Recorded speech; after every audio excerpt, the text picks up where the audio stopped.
um, the difference, in my opinion, between the Republican platform and the Democratic platform in the past had a lot to do with, in relation to Israel, in regards to Israel, had a lot to do with the approach of what you believed is what you believe the approach Israel should be taking was. You had the Israeli right and the Israeli left. The Israeli right being of the opinion that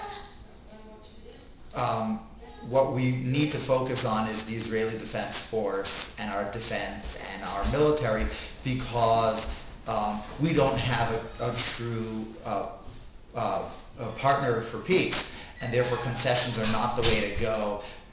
Just because they're not going to lead towards peace. You had the Israeli left that believed that no, if we do concede, we can then hope that we will actually have peace, and that somewhat reflected in the U.S. and the different approaches of I think all the way back like Ronald Reagan, and was very clear, clearly in favor in discussion with Israel, to allowing Israel to use their military strength to get rid of the threat of terror or other security threats that they had. Specifically in 1982, the Lebanon War, in which the U.S. actually gave a completely green light and said, go out and do what you have to do. And I think that the Democrat platform favored a lot more the bringing in more partners and try coming up with a solution.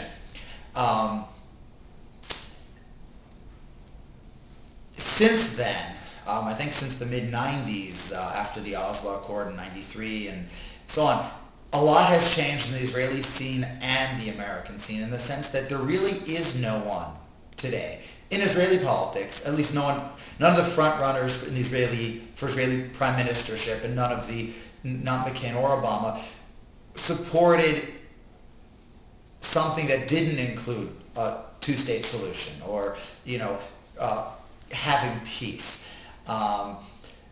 So there weren't that stark contrast and difference didn't really exist in this election. At least I don't believe, in regards to Israel.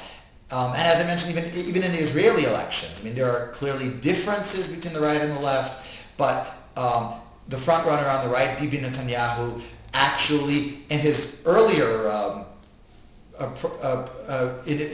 opportunity as a prime minister, he actually was the one who actually gave away Hebron and other areas to the Palestinians, and he was considered the right-wing hawk. And so a lot changed in which both sides agree on the general principle, at least the leaders. There are clearly still those on the sides, but all the leaders, all the front-running leaders agree on the general principles, and if it's the details, that might be this minor differences that I don't think that most voters are even familiar with. Mm.